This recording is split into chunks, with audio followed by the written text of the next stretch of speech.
সাংবাদিক মাসুদ কামালের হাতে আর 7টা দিন রয়েছে।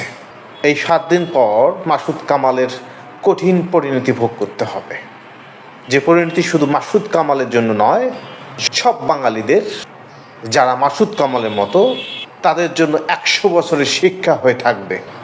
কিছুক্ষণ আগে পিনাকি ভট্টাচার্য তার ইউটিউবে পোস্ট দিয়েছেন মাসুদ কামালকে হুমকি দিয়ে। উনি তার পোস্টে এভাবেই লিখেছেন, 14 জেনারেশনের, তারপর একটা খারাপ শব্দ ব্যবহার করেছেন উনি, মাসুদ কামাল টকশোতে কইছে আমি বাংলাদেশ থেকে দুর্নীতি কইরা পলাইছি।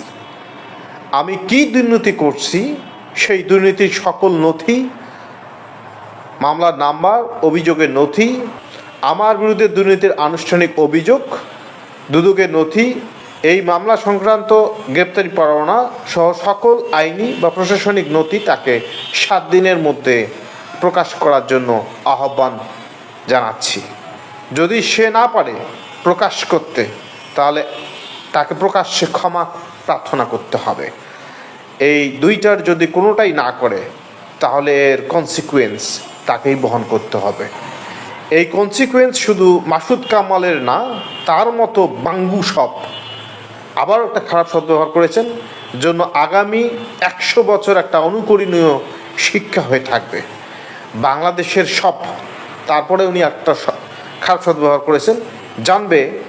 তারপরে আর একেই খারাপ শব্দ ব্যবহার করেছেন, কী পরিণতি হয়, আর মজলুমরা জানবে কিভাবে প্রত্যাঘাত করতে হয়। এখন উনি যে পরিণতি ভোগ করাবে মাসুদ কামালকে, সেটা মজলুমের পক্ষ থেকে, অর্থাৎ পিনাকি ভট্টাচার্য মজলুম হিসেবে নিজেকে মনে করেন, আর মাসুদ কামালকে মনে করেন একজন খুব খারাপ লোক। মানে যে খারাপ শব্দটা আমি বললাম না, সেই খারাপ শব্দ ব্যবহার করেছেন, খুবই খারাপ একজন লোক মাসুদ কামাল। এখন কোন অর্থে উনি নিজেকে মজলুম মনে করেন আর মজলুম শাড়ির মনে করেন আমি জানি না, কারণ মজলুম হলে তো এইভাবে একজন সাংবাদিককে, প্রবীণ সাংবাদিককে, বাংলাদেশের একজন সুপরিচিত মুখ, তাকে হুমকি দেয় পিনাকি ভট্টাচার্য। আমি এটাকে হুমকি বলবো, কারণ আলটিমেটাম উনি দিয়েছেন 7 দিনের, এবং যে সমস্ত ভাষা ব্যবহার করেছেন এগুলো একজন সামাজিক লোক, শিক্ষিত লোকের পক্ষে সোশ্যাল মিডিয়া প্ল্যাটফর্মে লেখা বলাটা আমি আদৌ এটা ভদ্রতার পর্যায়ে রাখতে পারি না। দেখুন, পিনাকি ভট্টাচার্য, আপনি তো নিজেকে মজলুম মনে করেন, ব্যক্তিগত আক্রোশ থেকে আপনি এটা বলেছেন। আপনি যে ধরনের আক্রমণ করেন বিভিন্ন ব্যক্তির উপর,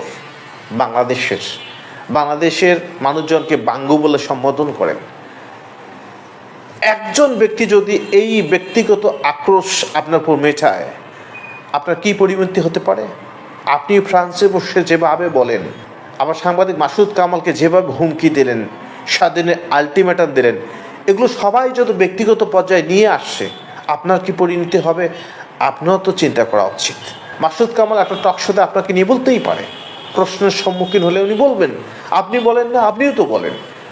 সারা বাংলাদেশকে নাচাচ্ছেন আপনি, সারা বাংলাদেশের মানুষকে ভুল পথে নিয়ে যাচ্ছেন, যেভাবে আক্রমণের উপর আক্রমণ করতেছেন, এগুলোও তো ঠিক না।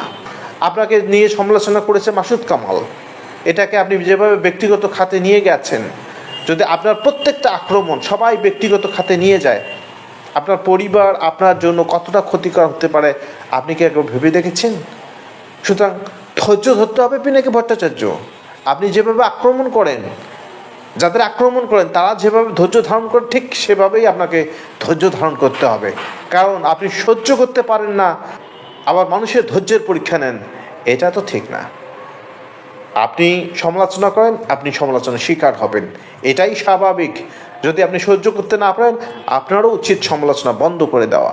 আর যেভাবে আপনি অভিনয় করেন, আপনার এই প্রত্যাঘাত হবে মজলুমের পক্ষ থেকে। আপনি কিসের মজলুম? কিভাবে মজলুম? আপনি বাংলাদেশ নিয়ে কথা বলেন, বাংলাদেশে আসেন না, আবার আপনাকে বলেছে বাংলাদেশে পলাইছেন, আপনি তো বাংলাদেশ থেকে পালিয়ে গেছেন, এটা তো সত্য। মামলা খেয়েছেন কি খাননি, এটা কোনো প্রশ্নের মধ্যে আসে না, কারণ বাংলাদেশে থাকলে আপনি মামলা খেতেন। যে কাজটা আপনি করেছেন সবাই জানে বাংলাদেশের, অনেকে অন্ধ হয়ে রয়েছে, কিন্তু সবাই জানে আপনি কী করেছেন বাংলাদেশে। সুতরাং সমালোচনা সহ্য করতে হবে, আর সমালোচনা সহ্য করতে না পারলে আপনি কাউকে নিয়ে সমালোচনা করার অধিকার রাখেন না। যেভাবে হাজার হাজার শত শত পরিবারকে বিপদগ্রস্ত করেছেন, ঠিক ওই পরিবারগুলো যদি আপনার মতো রিভেঞ্জ নেওয়ার চেষ্টা করে, সেক্ষেত্রে আপনাদের বংশ ধূলিসাৎ হয়ে যেতেও পারে। সুতরাং ধৈর্য ধারণ করুন এবং সীমাবদ্ধতার মধ্যেই থাকুন, এটাই হবে স্বাভাবিক। আর মাসুদ কামালরা যেভাবে কথা বলে, এই কথা বলাটা সামাজিকতার মধ্যেই পড়ে। কিন্তু আপনি যেভাবে কথা বলেন এবং যেভাবে আক্রমণ করেন, সেটা অসামাজিকতার চূড়ান্ত পর্যায়ে চলে গিয়েছে। আর আপনার কর্ম এখন নয়, আগামী 10 থেকে 15 বছর পর বা 20 বছর পর মানুষ বিবেচনা করবে। ধন্যবাদ সবাইকে।